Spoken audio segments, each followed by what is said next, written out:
श्रीमद् भागवतम दोस्रो स्कन्द अध्याय 3 शुद्ध भक्ति हृदयमा परिवर्तन। श्री शुक उवाच एवमितन्ति गदितं पृष्टवान् इद्भवान् मम नृणाम् एन्म्रियमाणानां मनुष्येषु मनीषिणाम्। श्री सुखदेव गोस्वामीले भन्नुभयो, हे महाराज परीक्षित, तिमीले बुद्धिमान मरणासन्न व्यक्तिको कर्तव्य के हो भनेर मसँग जिज्ञासा राखेका थियौ। त्यसको उत्तर मैले दिएँ। तात्पर्य, संसारमा मानव समाजमा लाखौँ करोडौँ महिला तथा पुरुष छन्। तिनीहरू अल्प बुद्धिका छन्, त्यसैले तिनीहरूसँग आत्मा सम्बन्धी ज्ञान अति थोरै मात्र हुन्छ। प्राय सबैमा नै आफ्नो जीवनको बारेमा गलत धारणा हुन्छ। त्यसैले उनीहरूले आफू यो स्थूल र सूक्ष्म शरीर हो भन्ने सोच्दछन्, तर त्यो वास्तविकता होइन। मानिस मानव समाजको अनुमान अनुसार माथिल्लो वा तल्लो स्तरमा अवस्थित होला, तर जबसम्म मानिसले यो शरीर र मनभन्दा बाहिरको आत्माका बारेमा जिज्ञासा राख्दैन, तबसम्म मानव जीवनमा उसले गरेका सबै क्रियाकलापहरू निश्चय नै असफल हुन्छन्। त्यसकारण हजारौँ हजार मानिसमध्ये कुनै एउटाले आत्माको बारेमा जिज्ञासा राख्दै सम्बन्धित पुस्तक जस्तै वेदान्त सूत्र, भगवत गीता र श्रीमद् भागवतमहरूको अध्ययन गर्न प्रारम्भ गर्दछ। तर जबसम्म आत्मानुभूति गरेको आध्यात्मिक गुरुको सम्पर्कमा बसिँदैन, तबसम्म केवल यस्ता पुस्तकको अध्ययन र श्रवण गरेर मात्र मानिसले पर्याप्त र वास्तविक आत्माको बारेमा अनुभूति गर्न सक्दैन। अनि यस्ता हजारौँ मानिसमध्ये कुनै एउटाले मात्र भगवान श्रीकृष्णलाई वास्तवमा जान्न सक्दछ। चैतन्य चरितामृत मध्ये 20:122 देखि 123 भगवान श्रीकृष्णका बारेमा भनिएको छ। वर्तमान मानव समाजले भगवानसँगको आफ्नो वास्तविक र सही सम्बन्धलाई पुरै बिर्सेको छ। त्यसरी बिर्सेका बुद्धिमान वर्गका मानिसका लागि भगवानले आफ्नो अवतार रूपी व्यासदेव मार्फत अहेतुकी कृपा गर्दै यो वैदिक साहित्यको समायोजन गर्नुभएको छ। यो भक्ति योगको सम्पूर्ण प्रक्रिया नै त्यो बिर्सेको सम्बन्धलाई पुनः स्थापित गर्नका लागि हो। 84 लाख योनि पश्चात प्राप्त यो मानव जीवनबाट नै सम्बन्ध पुनः स्थापित गर्न सम्भव हुन्छ। त्यसैले मानव समाजका बुद्धिमान व्यक्तिहरूले यो अवसरलाई अति गम्भीरतापूर्वक लिनुपर्दछ। सम्पूर्ण मानव समाज बुद्धिमान छैन, त्यसैले यो मानव जीवन कस्तो महत्त्वपूर्ण छ भन्ने कुरा सबैले बुझ्न सक्दैनन्। त्यसकारण मनीषिणम् अर्थात् विचार गर्न योग्य भन्ने शब्द यहाँ प्रयोग गरिएको छ। त्यसकारण महाराज परीक्षित जस्तै मनीषिणम् व्यक्तिले निश्चय नै आफूलाई पूर्णतया भक्तिमय सेवा, भगवानको पवित्र नामको श्रवण जप गर्नमा संलग्न गराउनु पर्दछ। जुन सबै हरिक ताम्रित हुन्, भगवान श्रीकृष्णको चरण कमलको शरण लिनुपर्दछ। जुन व्यक्ति मृत्युको सङ्घारमा छ, उसका लागि यी क्रियाहरू विशेष सिफारिस गरिएका हुन्। ब्रह्म वर्चस कामस्तु यजते ब्रह्मणः पतिम् इन्द्रमिन्द्रिय कामस्तु प्रजा कामा प्रजापतिम् देवीं मयं तु श्रीकामस्तेजस्कामो विभावसुम् वसुकामो वसुन् रुद्रान् वीर्यकामो त वीर्यवान् अन्नादकामस्तु दितिं स्वर्गकामोदितेह सुतान् विश्वान् देवान् राज्यकामाः सन्तान् संसादकामो मिषाम् आयुष्कामो सैन्यो देवो पृष्ठकाम इलां यज्यात् प्रतिष्ठा कामः पुरुषो रोदसी लोकमातरौ रूपाभिकामो गन्धर्वान् स्त्रीकामोऽस्परस् उर्वशीम् आधिपत्यकामः सर्वसां यजते परमेष्टिनम् यज्ञं यजत् यशस्कामः कुशकामः प्रचेतसम् विद्याकामस्तु गिरिशां दाम्पत्यार्थ उमां सतीम्। जो ब्रह्म ज्योतिको तेजमा विलीन हुन चाहन्छ, उसले वेदका स्वामी भगवान ब्रह्मा, विद्वान पुरोहित बृहस्पतिको पूजा गर्नुपर्दछ। जसले शक्तिशाली मैथुन गर्न चाहन्छ, उसले स्वर्गका राजा इन्द्रको पूजा गर्नुपर्दछ। र जसले असल सन्तानको कामना गर्दछ, उसले प्रजापतिको पूजा गर्नुपर्दछ। जसले राम्रो भाग्यको कामना गर्दछ, उसले भौतिक जगतकी निरीक्षक दुर्गा देवीको पूजा गर्नुपर्दछ। जसले आफू शक्तिशाली बन्न चाहन्छ, उसले अग्निदेवको, जसले केवल धनको इच्छा गर्दछ उसले वसुको पूजा गर्नुपर्दछ। जुन व्यक्ति बहादुर र शक्तिशाली बन्न चाहन्छ उसले भगवान शिवका अवतार रुद्रको पूजा गर्नुपर्दछ। जसले विश्व साम्राज्यको कामना गर्दछ उसले विश्वदेवको पूजा गर्नुपर्दछ।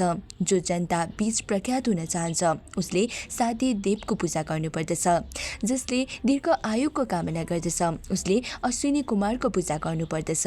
र जसले बलिष्ठ शरीर चाहन्छ उसले पृथ्वीको उपासना गर्नुपर्दछ। जसले आफ्नो पदको स्थायित्व चाहन्छ उसले अन्तरिक्ष र पृथ्वीको संयुक्त पूजा गर्नुपर्दछ। जसले सौन्दर्य र रूपको कामना गर्दछ उसले गन्धर्व लोक निवासी सुन्दर गन्धर्वको पूजा गर्नुपर्दछ। जसले असल पत्नीको चाहना गर्दछ उसले स्वर्गकी अप्सरा र उर्वशीको पूजा गर्नुपर्दछ। अरूप्रति आधिपत्य कायम गर्न चाहनेले ब्रह्माण्डका स्वामी भगवान ब्रह्माको पूजा गर्नुपर्दछ। जसले स्थायी कीर्तिको कामना गर्दछ उसले भगवानको पूजा गर्नुपर्दछ। र जसले बैंकमा प्रशस्त धन मौजादको कामना गर्दछ उसले वर्धनको पूजा गर्नुपर्दछ। जो आफू विद्वान बन्न चाहन्छ उसले भगवान शिवको पूजा गर्नुपर्दछ। जसले दाम्पत्य जीवन असल होस् भन्ने चाहन्छ उसले भगवान शिवकी प्रिय पत्नी उमादेवीको पूजा गर्नुपर्दछ। तात्पर्य मानिसका आफ्ना विभिन्न प्रकारका विशेष विषयहरू सहितका कामनाहरू सफलता प्राप्त गर्नका लागि विभिन्न प्रकारका पूजा पद्धति छन्। यस भौतिक जगतमा अवस्थित बद्ध जीवहरू भौतिकताले युक्त सम्पत्तिको भोग गर्न सबै प्रकारले दक्ष हुन सक्दैनन्। तर माथि उल्लेख भए अनुसार कुनै एक प्रकारको विषयका लागि कुनै विशेष देवताको पूजा गर्न सक्षम हुन सक्दछ। भगवान शिवको पूजा गरेर रावण धेरै शक्तिशाली बनेको थियो। उसले भगवान शिवको पूजा गर्दा आफ्नो शिर काट्दै चढाउँदै गरेको थियो। भगवान शिवको वरदानले गर्दा ऊ यति शक्तिशाली भयो कि उसँग देवताहरू पनि डराउँदथे। जब उसले भगवान श्री रामचन्द्रलाई चुनौती दियो ऊ समाप्त भयो तबसम्म ऊ शक्तिशाली रहिरह्यो। अर्को शब्दमा भन्दा त्यस्ता व्यक्तिहरू जो केही प्राप्त गर्न वा सम्पूर्ण भौतिक वस्तुको भोग गर्न वा भौतिकतामा लिप्त हुन्छन् ती अल्प बुद्धिका हुन्छन्। त्यो कुरा भगवत गीता 7:20मा पनि पुष्टि गरिएको छ। जुन व्यक्ति अति नै बुद्धिहीन छ जसको बुद्धि भ्रमित गर्ने शक्ति मायाले खिचिएको छ तिनीहरू जीवनका भौतिक भोगतर्फ आकर्षित हुन्छन्। त्यसैले तिनीहरू विभिन्न देवतालाई प्रसन्न गर्न चाहन्छन् वा वैज्ञानिक प्रगतितर्फ उन्मुख भौतिक सभ्यतातर्फ अघि बढ्दछन् भनेर भनिएको छ। तर भौतिक जीवनको सही समस्या भनेको जन्म मृत्यु बुढौली र रोगको समाधान गर्नु हो। कसैले पनि आफ्नो जन्मको अधिकारमा परिवर्तन गर्न चाहँदैन। कोही पनि मर्न चाहँदैन, कोही पनि वृद्ध हुन चाहँदैन र कोही पनि रोगी हुन चाहँदैन। तर यस्ता समस्याहरू न कुनै देवताको कृपाले न त तथाकथित भौतिक विज्ञानको प्रगतिले नै समाधान गर्न सक्दछन्। त्यस्ता अल्प बुद्धि भएका मानिसलाई भगवत गीता र श्रीमद् भागवतममा सबै असल इन्द्रियहरूबाट वञ्चित भएको व्यक्ति भनिएको छ। 84 लाख योनि मध्ये यो मानव रूप अति महत्त्वपूर्ण र दुर्लभ छ। यस्तो दुर्लभ मानव जीवन मध्ये जुन व्यक्ति यी भौतिक समस्यातर्फ चेतन छ त्यो पनि दुर्लभ हुन्छ र त्यो व्यक्ति जो भगवान र उहाँका शुद्ध भक्तका सन्देश र उपदेशले युक्त श्रीमद् भागवतम प्रति चेतनशील छ त्यो अति दुर्लभ हुन्छ। मानिस बुद्धिमान भए पनि वा बुद्धिहीन भए पनि मृत्यु दुवैका लागि अवश्याम्बी छ।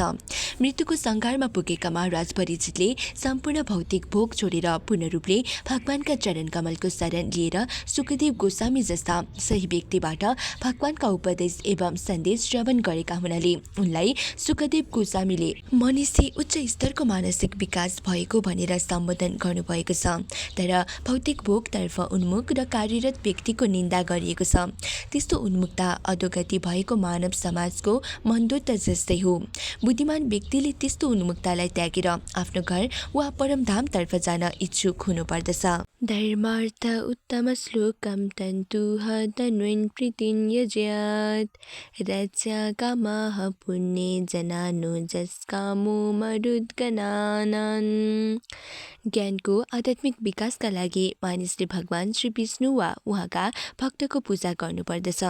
वंशको रक्षा गर्न र कुलको विकासका लागि विभिन्न देवताको पूजा गर्नुपर्दछ। तात्पर्य आध्यात्मिक प्रगतिका लागि धार्मिक मार्ग अपरिहार्य हुन्छ। त्यसबाट मानिसले आफ्नो ज्ञानको आध्यात्मिक विकास गर्दै सर्वप्रथम भगवान श्री विष्णुको निर्विशेष निराकार ज्योतिसँग त्यसपछि उहाँको परमात्मा स्वरूपसँग र अन्त्यमा उहाँको परम वैयक्तिक स्वरूपसँग आफ्नो परम र स्वास्थ्य सम्बन्ध पुनः स्थापित गर्दछ। जसले आफ्नो असल वंश र कुल स्थापित गर्न चाहन्छ यो क्षणिक शरीरसँग सम्बन्धित नाताको प्रकृतिमा सुखी हुन चाहन्छ। उसले पिता र विभिन्न पुण्य लोकका देवताको आश्रय लिनुपर्दछ। यसरी विभिन्न देवताहरूको उपासना गर्ने विभिन्न श्रेणीका भक्तहरू यस ब्रह्माण्डका विभिन्न लोकका देवता कहाँ पुग्दछन्। तर जुन व्यक्ति आध्यात्मिक जगतमा स्थित ज्योतिमा पुग्दछ उसले सर्वोच्च पूर्णता प्राप्त गर्दछ।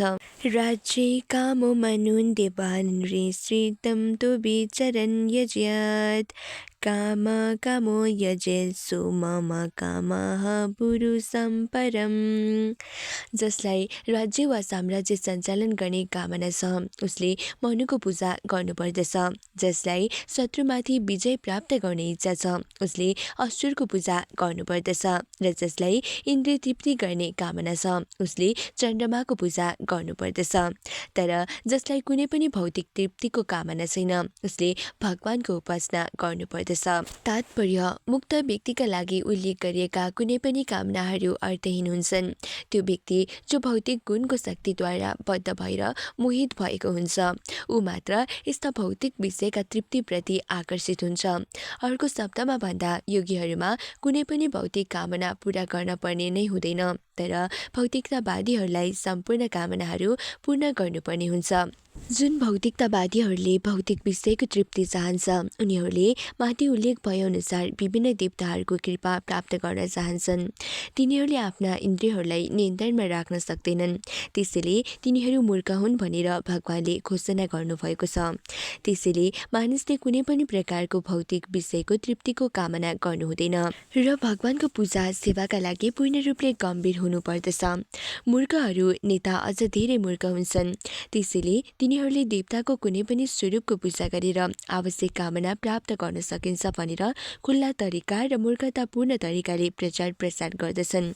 यस प्रकारको प्रचार श्रीमद् भागवतमको र श्रीमद् भागवत गीताको शिक्षाको विरुद्ध मात्र नभएर मूर्खतापूर्ण कार्य पनि हो। जसरी एउटा मूर्खले कुनै पनि यात्रा गर्ने टिकट किनेर एउटै गन्तव्यमा पुग्न सकिन्छ भनेर भन्ने गर्दछ, बडोदाको टिकट किनेर मानिस दिल्लीबाट बम्बई पुग्न सक्दैन। जसरी यहाँ स्पष्टसँग भनिएको छ त्यो व्यक्ति जसका विभिन्न किसिमका कामनाहरू छन् उसले विभिन्न पद्धति अनुसारको पूजा गर्नुपर्दछ।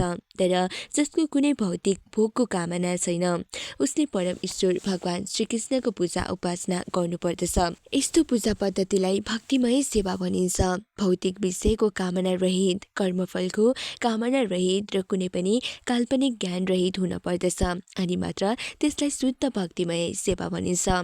भौतिक कामना पूर्ण गर्नका लागि पनि भगवानको पूजा गर्न सक्दछ तर त्यसको प्रतिफल भिन्न हुन्छ। त्यसबारेमा अब आउने श्लोकमा व्याख्या गरिनेछ।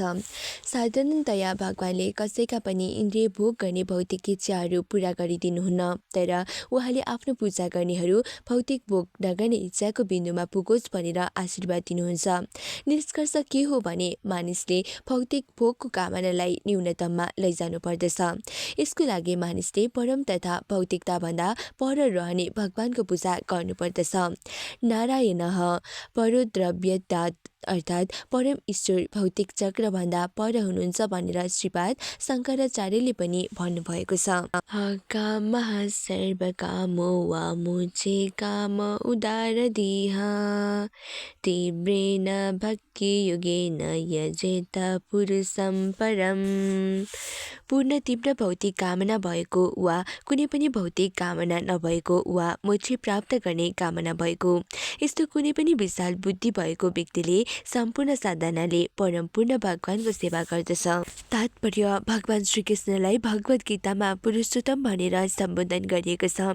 उहाँले नै निर्विशेष निराकारवादीहरू जो भगवानको शारीरिक प्रभाव रूपी ब्रह्म ज्योतिमा विलिन हुने अभिलाषा राख्दछन् तिनीहरूलाई सोही अनुसारको वरदान प्रदान गर्नुहुन्छ। जसरी उज्जवल सूर्यको किरण सूर्यमण्डलबाट भिन्न हुँदैन त्यसरी नै ब्रह्मज्योति भगवानबाट भिन्न हुँदैन। त्यसकारण जुन व्यक्ति आफू भगवानको परम निराकार ब्रह्मज्योतिमा विलिन हुन चाहन्छ उसले पनि श्रीमद् भागवतममा सिफारिस गरे अनुसार भक्ति योगद्वारा भगवानको पूजा सेवा गर्नुपर्दछ। भक्ति योग सम्पूर्ण पूर्णता वा सिद्धिको एकमात्र साधन हो भनेर यहाँ विशेष जोड दिएको छ। यस अघिको अध्यायमा कर्मयोग र ज्ञानयोगको परम लक्ष्य भनेको नै भक्ति योग हो भनेर वर्णन गरिएको छ र यस अध्यायमा भक्ति योग नै विभिन्न प्रकारका पद्धतिद्वारा विभिन्न देवताहरूलाई गरिने पूजाको परम लक्ष्य हो भनेर जोडसँग वर्णन गरिएको छ। त्यसैले भक्ति योग नै आत्म साक्षात्कारको परम साधन वा माध्यम हो भनेर यहाँ सिफारिस गरिएको छ। त्यसैले भौतिक भोग वा भौतिक बन्धनबाट मोक्ष चाहने जसले पनि यो भक्ति योगको पद्धतिलाई गम्भीरतापूर्वक अपनाउनु पर्दछ। जसको कुनै भौतिक कामना छैन उसलाई अकाम भनिन्छ। जीव स्वभावले नै परमपूर्ण पुरुषम पुराणमको अंश भएको हुनाले उसको स्वाभाविक कर्म नै परमपूर्णको सेवा गर्नुहुन्छ। जसरी शरीरका विभिन्न अवयव शरीरको अंश भएकाले स्वभावले शरीरको सेवा गर्दछन्। कामना रहित भन्नुको अर्थ ढुङ्गा सरह भनेको होइन, तर चेतनाले युक्त भएर आफ्नो वास्तविक अवस्थाका बारेमा जानेर भगवानलाई सन्तुष्ट र पूर्ण गर्ने कामना राख्न पर्दछ। श्री जीव गोस्वामीले आफ्नो सन्दर्भ नामक पुस्तक कामना रहितलाई भजनीय परम पुरुष सुख मात्र सुखोत्तम भनेर व्याख्या गर्नुभएको छ। त्यसको अर्थ भगवानले सुख प्राप्त गर्नुभएको अनुभव गरेर आफूले पनि सुख प्राप्त गर्नु हो। यस भौतिक संसारका बद्ध अवस्थामा पनि जीवमा यस्तो अन्तर्दृष्टि वा भित्री ज्ञान प्रकट हुन सक्दछ। त्यस्तो भित्री ज्ञान अल्पज्ञानी वा अविकसित बुद्धि भएका व्यक्तिमा पनि परहितवाद, लोकहितवाद, समाजवाद वा वर्ग सेवावादको रूपमा देखा पर्दछ। जसरी भगवानको सुख देखेर शुद्ध भक्त सुखी हुन्छ, त्यसरी नै मूर्खतापूर्ण कार्यक्षेत्रमा समाज, समूह, परिवार, देश र मानवताको लागि गरिने सेवाबाट पनि मूल रूपको सुखको अनुभव आंशिक रूपमा देखा पर्दछ। यस्तो भगवानका सुखको आवाज देखेर हुने सर्वोच्च सुखको अनुभव भूमिको किशोरीहरूमा पनि प्रदर्शित भएको थियो। गोपीहरूले भगवानलाई प्रेम गर्दथे, तर त्यसको सट्टामा उनीहरू केही पनि चाहँदैनथे र यो नै अकामको उत्साहपूर्ण र सही प्रदर्शन हो। काम, उत्साह वा आफ्नो सन्तुष्टिको लागि कामना गर्ने कार्य भौतिक जगतमा पूर्ण रूपले देखा पर्दछ। त्यसरी नै अकामको उत्साह आध्यात्मिक जगतमा पूर्ण रूपले प्रदर्शित हुन्छ। भौतिक दुःख कष्टबाट मुक्त भएर आफ्नो सन्तुष्टिका लागि भगवानमा एकाकार हुने वा ब्रह्मज्योतिमा लीन हुने विचार राख्नु पनि काम उत्साहको प्रदर्शन नै हो।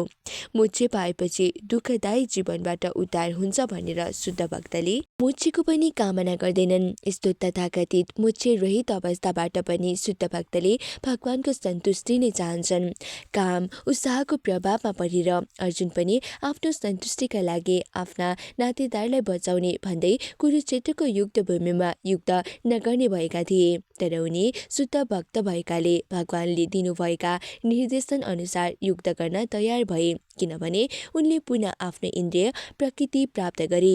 आफ्नो सन्तुष्टिभन्दा भगवानलाई सन्तुष्ट गर्नुपर्ने प्रमुख कार्य हो भन्ने कुराको अनुभव गरे। त्यसपछि उनी अकाम भए र त्यो नै पूर्ण मानव जीवनको पूर्ण र सिद्ध अवस्था हो। उदारहृदय भनेको जसको विशाल दृष्टि वा उदार चेतना छ भन्ने हो। भौतिक भोगको कामना गर्ने व्यक्तिले साना साना देवताको पूजा गर्दछन्।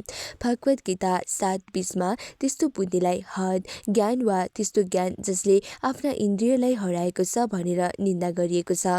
भगवान वा परमेश्वरबाट स्वीकृति नलिई कुनै पनि व्यक्तिले देवताबाट कुनै प्रतिफल प्राप्त गर्न सक्दैन।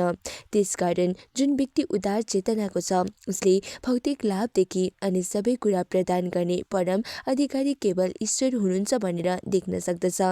जुनसुकै अवस्था र परिस्थितिमा पनि उदार चेतना भएको व्यक्तिले भौतिक भोगको चाहना होस् वा मुक्तिको कामना होस्, त्यसका लागि उसले ईश्वरको प्रत्यक्ष रूपले पूजा गर्नुपर्दछ। कुनै पनि व्यक्ति त्यो अकाम, सकाम र मोक्ष काम जे भए पनि उसले ठुलो तत्परताका साथ ईश्वरको पूजा गर्नुपर्दछ। यसो गर्नाले ऊ कर्म र ज्ञानको मिश्रण रहित पूर्ण भक्ति योगमा प्रवेश गर्दछ। जसरी मिश्रण रहित सूर्यको किरण अत्यन्त तीव्र हुन्छ, त्यसरी नै श्रवण, जप, कीर्तन आदि सहितको अमिश्रित भक्ति योग सबैले निरपेक्ष भएर सम्पन्न गर्न सक्दछन्। एतावनेव यजतामिह निह श्रेयसुदयः भवभक्तिचलो भाव यदा भगवत् संगतः। विभिन्न प्रकारका देवताका सबै उपासकहरूले सर्वोच्च पूर्णताको वरदान प्राप्त गर्न सक्दछन्, तर भगवानका शुद्ध भक्तहरूको सङ्गतबाट उनीहरूले भगवान प्रतिको अविचलित स्वतः प्राप्त हुने आकर्षण प्राप्त गर्न सक्दछन्। तात्पर्य: भौतिक सृष्टिमा जीवनको विभिन्न अवस्था र परिस्थितिमा रहेका सम्पूर्ण जीव ती पहिलो देव ब्रह्मादेखि तल कमिलासम्म सबै भौतिक प्रकृतिको नियम वा परम ईश्वरको बहिरङ्गा शक्तिको नियन्त्रणमा रहेर बद्ध भएका छन्। जीव जब ऊ आफ्नो शुद्ध चेतनाको अवस्थामा रहन्छ, उसलाई आफू ईश्वरको अंश हुँ भन्ने तथ्यको जानकारी हुन्छ, तर जब उसले भौतिक शक्तिमाथि स्वामित्व कायम गर्ने इच्छा राख्दछ अनि उसलाई भौतिक जगतमा फ्याँकिन्छ, ऊ भौतिक प्रकृतिका 3 गुणले बाँधिएर बद्ध जीवन बिताउँदै सर्वोच्च लाभ प्राप्त गर्नका लागि सङ्घर्ष गर्दछ। यस्तो अस्तित्वका लागि गरिएको सङ्घर्ष भौतिक भोगका लागि गरिने मृग मरीचिका सम्बन्धी सङ्घर्ष जस्तो नै हो। सबै प्रकारका भौतिक भोग गर्ने योजनाहरू ती यस अध्यायको अघिको श्लोकमा वर्णन गरे जस्तै विभिन्न देवताहरूको उपासना गरेर होस् वा ईश्वर वा देवताको सहयोग बिना गरिएको वैज्ञानिक ज्ञानको अत्याधिक विकास होस्, ती सबै भ्रम वा धोका हुन्। सुखका लागि गरिने यस्ता योजनाहरू बनाए पनि जबसम्म जीव भौतिक सृष्टिको परिधिमा रहन्छ, तबसम्म उसले जन्म, मृत्यु, बुढ्यौली र रोग जस्ता समस्या समाधान गर्न सक्दैन। ब्रह्माण्डको इतिहास हेर्ने हो भने यो यस्ता योजनाविदहरूले भरिएको छ। यस्ता धेरै राजा र सम्राटहरू आए र गए, तिनीहरूले केवल योजना बनाउने कथा मात्र छोडेर गए, तर यस्ता योजनाविदहरूले धेरै परिश्रम गरे पनि जीवका प्रमुख समस्या समाधान नै हुन नसकी ती विद्यमान छन्। वास्तवमा मानव जीवन यी जीवनका समस्याहरूको समाधान गर्नका लागि हो। कसैले पनि विभिन्न देवताहरूलाई सन्तुष्ट गराएर वा विभिन्न पद्धति अपनाएर पूजा गरेर वा तथाकथित वैज्ञानिक ज्ञानको विकास गरेर पनि भगवान वा देवताको सहयोग बिना यी समस्याहरूको समाधान गर्न सक्दैन। स्थूल भौतिकतावादीहरू बाहेक जसले अलिकति पनि देवता वा भगवानप्रति विश्वास गर्दछ, उसले विभिन्न प्रकारका भौतिक लाभ प्राप्त गर्नका लागि विभिन्न देवताको उपासना गर्नुपर्दछ भनेर वेदले सिफारिस गरेको छ। साथै ती देवताहरू न झुटो हुन् न काल्पनिक नै हुन्। देवताहरू हामी जस्तै वास्तविक नै हुन्, तर तिनीहरू भगवानको सिधा सेवामा संलग्न भएका हुनाले हामीभन्दा धेरै शक्तिशाली छन्। साथै ब्रह्माण्डको कार्य व्यवस्थापनका लागि विभिन्न विभागमा नियुक्त गरिएका छन्। भगवत गीताले यो कुराको पुष्टि गर्दछ। साथै विभिन्न लोकका देवताका बारेमा पनि वर्णन गरेको छ। त्यसमा सबैभन्दा सर्वोच्च देव भगवान ब्रह्माको पनि वर्णन छ। भौतिकतावादीहरूले भगवान र देवताको अस्तित्वलाई स्वीकार गर्दैनन्, साथै विभिन्न लोकहरू विभिन्न देवताहरूबाट सञ्चालित हुन्छन् भन्ने कुरालाई पनि स्वीकार गर्दैनन्। तिनीहरू हामी नजिकको दिव्य लोक चन्द्रलोक पुग्यौँ भनेर ठुलो होहल्ला गरिरहेका छन्। तैपनि यस्ता धेरै यान्त्रिक अनुसन्धान गरेर पनि तिनीहरूले चन्द्रमाका बारेमा धेरै सानो र थोरै जानकारी प्राप्त गरेका छन्। त्यही पनि उनीहरू चन्द्रमाको जमिन बिक्री गर्ने झुटो विज्ञापन गर्दछन्, तर यस्ता अहम गर्ने वैज्ञानिक मूर्ख भौतिकतावादीहरू त्यहाँ गएर निवास गर्न सक्दैनन् भने अन्य अनगिन्ती गर्न नसकिने लोकमा पुग्न सक्दछन् भन्ने बारेमा के नै भन्नु र। वेदको अनुगमन गर्नेहरूका लागि ज्ञान प्राप्त गर्ने भिन्दै पद्धति छ। तिनीहरूले वेदको भनाइलाई आधिकारिक परम्परा अनुसार ग्रहण गर्दछन्, जसको बारेमा हामीले पहिलो स्कन्धमा व्याख्या गरिसकेका छौँ। त्यसकारण तिनीहरूलाई यस भौतिक जगतको परिधिभित्रका विभिन्न लोक र त्यहाँ निवास गर्ने विभिन्न देवताहरूका बारेमा आवश्यक ज्ञान प्राप्त भएको हुन्छ। साथै आध्यात्मिक आकाशको सीमाभन्दा परका बारेमा पनि ज्ञान हुन्छ।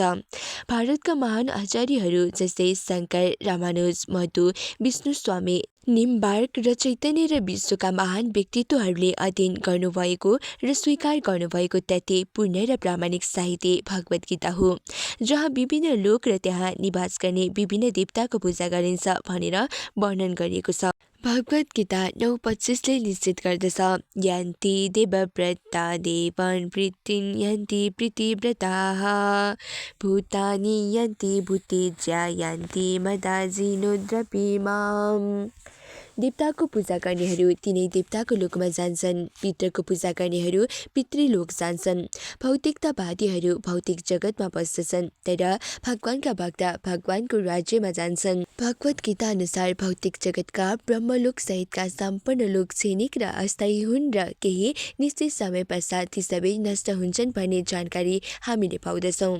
त्यसकारण देवता र तिनका अनुयायीहरू सबै विनाशको समयमा नष्ट हुन्छन्, तर जो भगवानको धाममा पुग्दछ ऊ त्यहाँ शाश्वत जीवनसहित स्थायी रूपले निवास गर्दछ। यो नै वैदिक साहित्यको भनाइ हो। वैदिक भनाइप्रति विश्वास गर्ने हुनाले भगवानप्रति विश्वास नगर्नेले भन्दा देवताको पूजा गर्नेले एउटा सुविधा प्राप्त गर्दछ।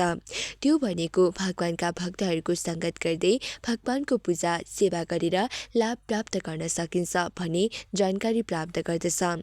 भौतिकतावादीहरू वैदिक भनाइप्रति विश्वास नगर्ने हुनाले तिनीहरू शाश्वत वा नित्य अन्धकारमा रहिरहन्छन्। तिनीहरू अपूर्ण व्यवहारिक ज्ञानको आधारले गर्दा झुटो दृढ धारणाले खिचिएका वा तथाकथित भौतिक विज्ञानले गर्दा तिनीहरू कहिले पनि दिव्य ज्ञानको क्षेत्रमा पुग्न सक्दैनन्।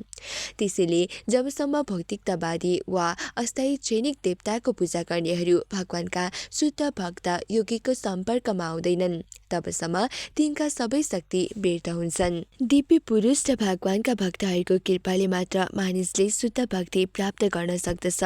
त्यो नै मानव जीवनको सर्वोच्च पूर्णता वा सिद्धि हो।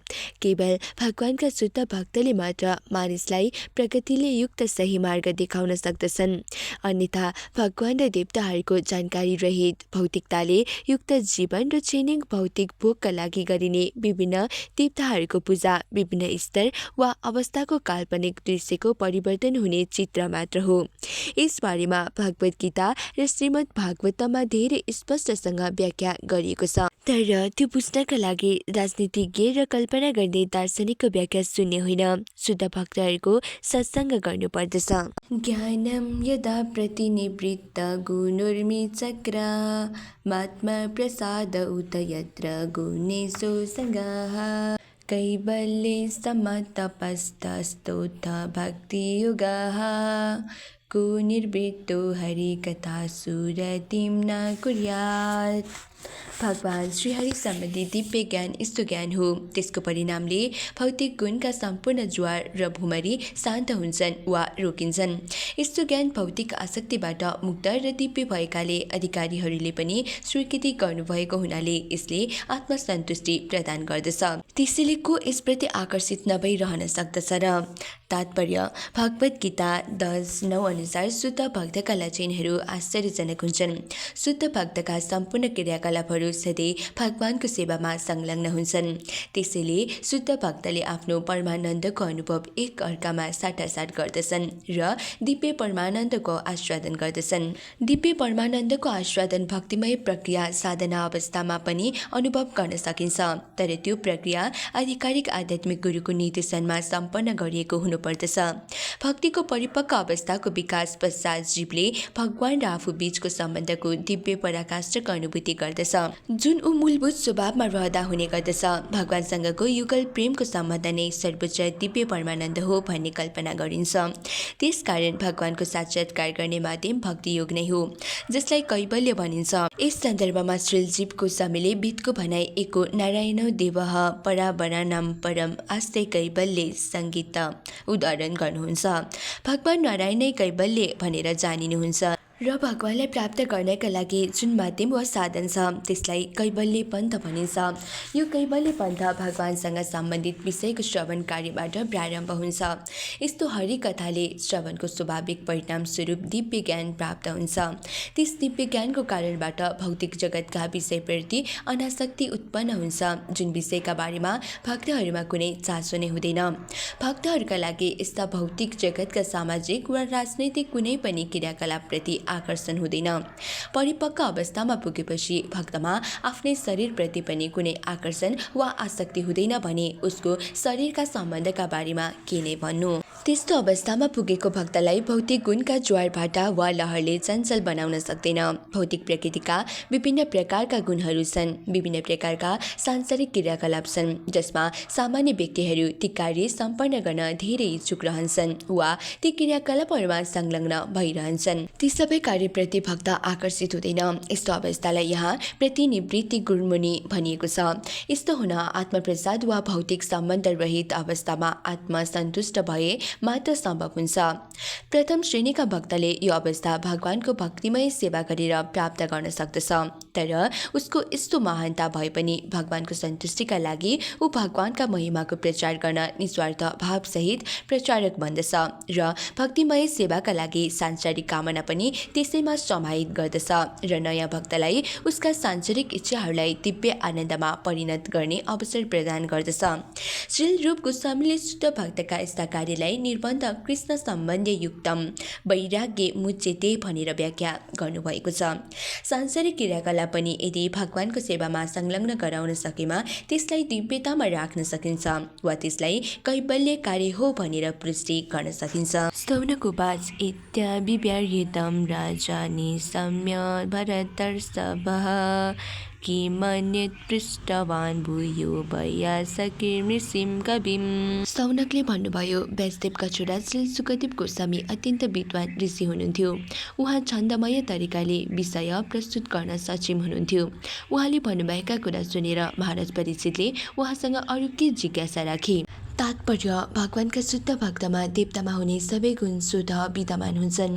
ती गुणमध्ये केही प्रमुख गुण यस प्रकार छन्।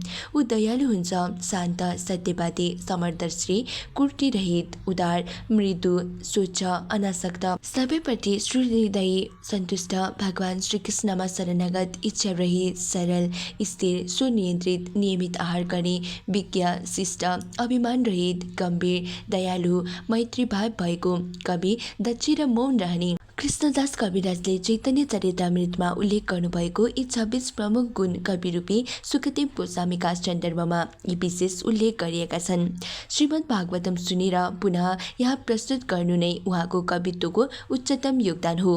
उहाँ आत्मसिक्त विद्वान ऋषि हुनुहुन्थ्यो। अर्को शब्दमा भन्दा उहाँ ऋषिहरूमा कवि हुनुहुन्थ्यो। एतच्चु सुसत्तां वेदन् सुतनुहर्षि भासितुं कथा हरि कतुदर्कोह ताम सिंह सदसि ध्रुवम।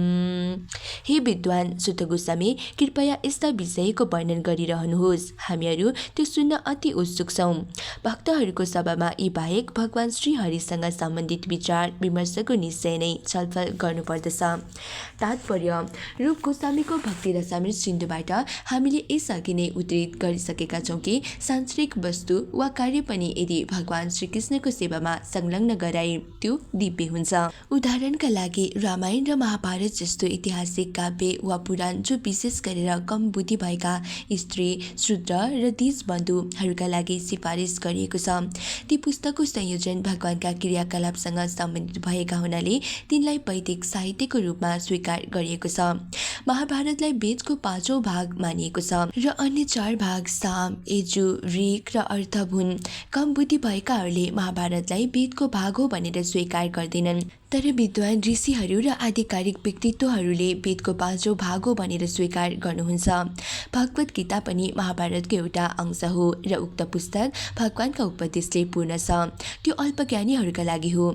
केही अल्पज्ञानीहरूले भगवत गीता गृहस्थका लागि होइन भन्दछन्, तर भगवत गीता गृहस्थ अर्जुनलाई गृहस्थको भूमिकामा रहनुभएका भगवानले भन्नुभएको हो भन्ने कुरा ती मूर्खले बिर्सेका छन्। भगवत गीतामा वैदिक विद्वताको महान दर्शन उल्लेख भएको भए तापनि यो पुस्तक दिव्य ज्ञानको नयाँ विद्यार्थीका लागि हो र श्रीमद् भागवतम दिव्य ज्ञानका स्नातक र स्नातकोत्तर विद्यार्थीका लागि हो।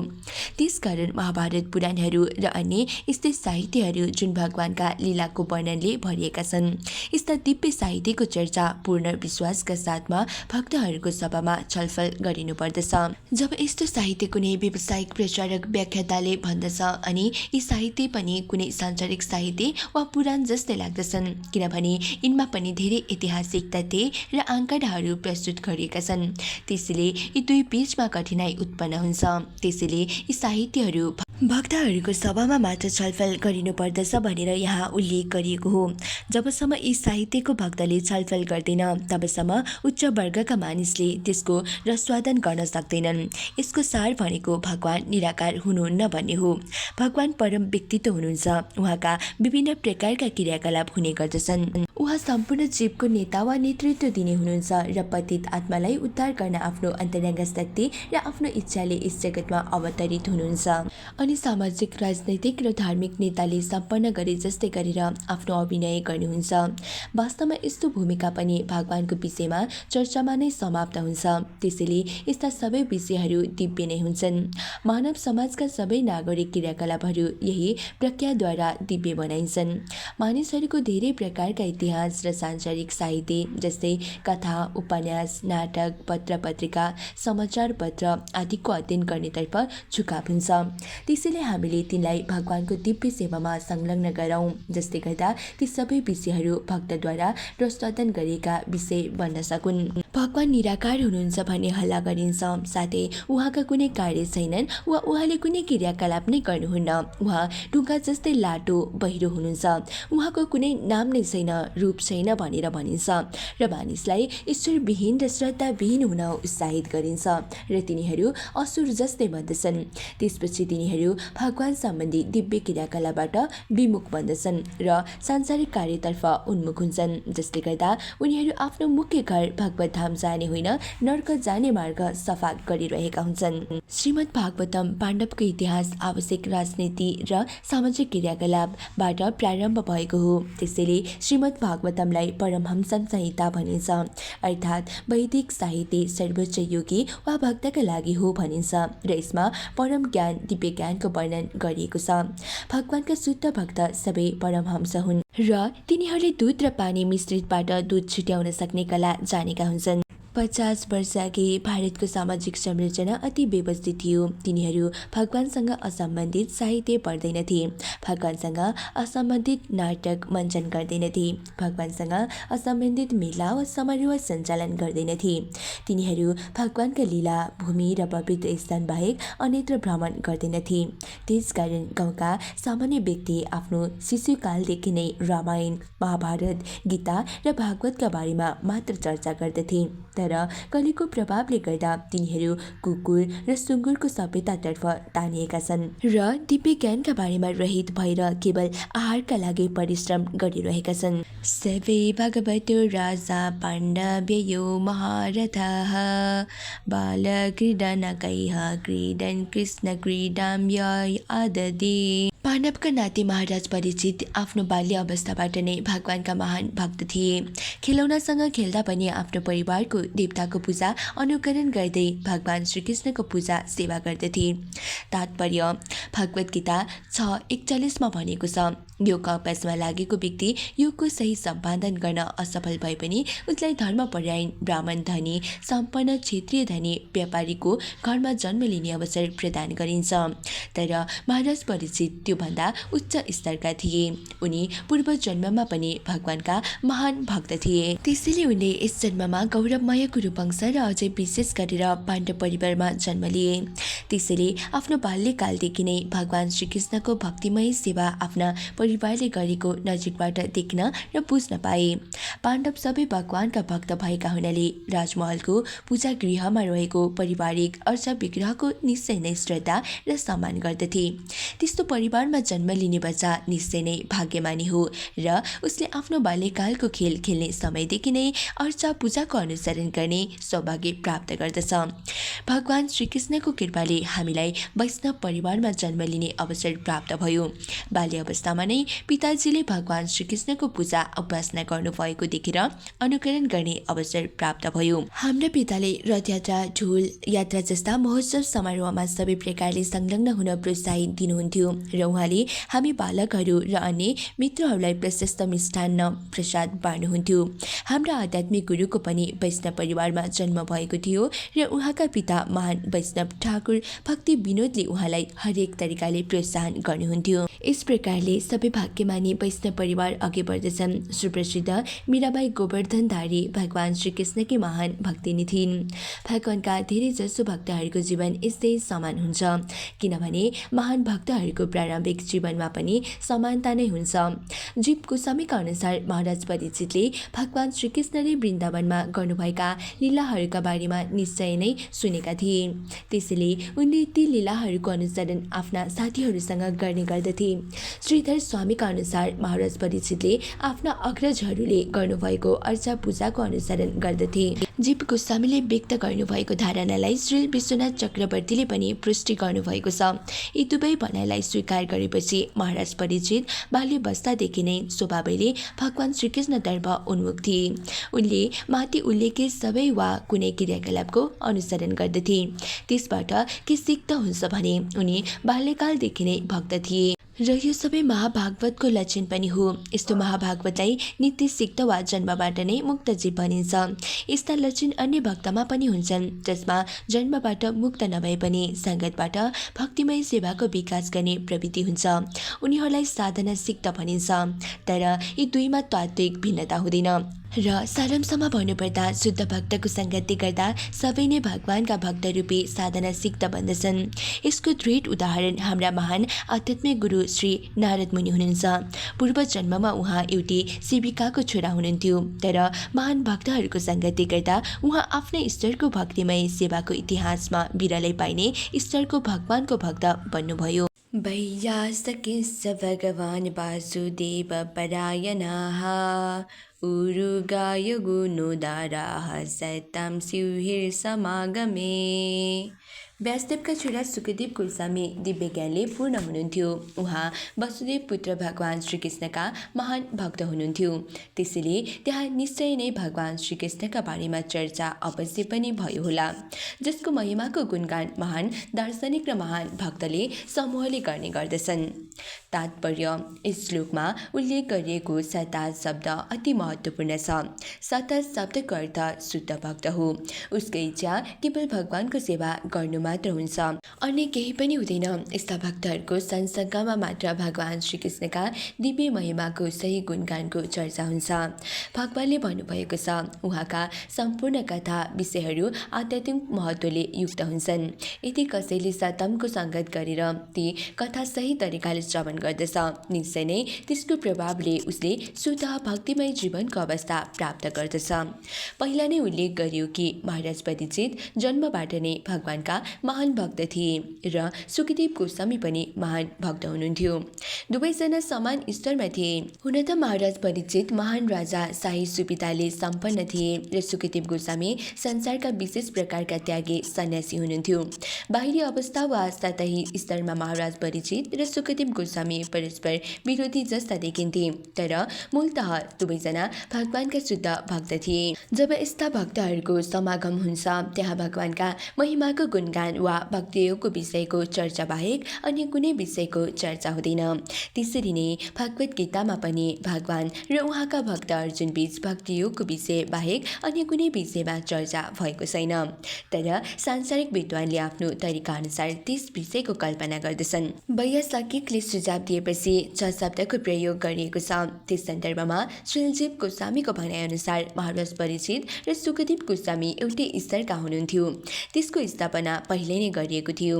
हुन त उनी दुई मध्ये एउटाले गुरुको र अर्काले शिष्यको भूमिका निर्वाह गर्नुभएको थियो। जब कुनै विषयको केन्द्रबिन्दु भगवान श्रीकृष्ण हुनुहुन्छ, त्यहाँ वासुदेव परायण वा वासुदेवका भक्त बन्ने भन्ने सामूहिक लक्ष्य हुन्छ भनेर भगवान श्रीकृष्णका भक्तहरूलाई सुझाव दिइन्छ।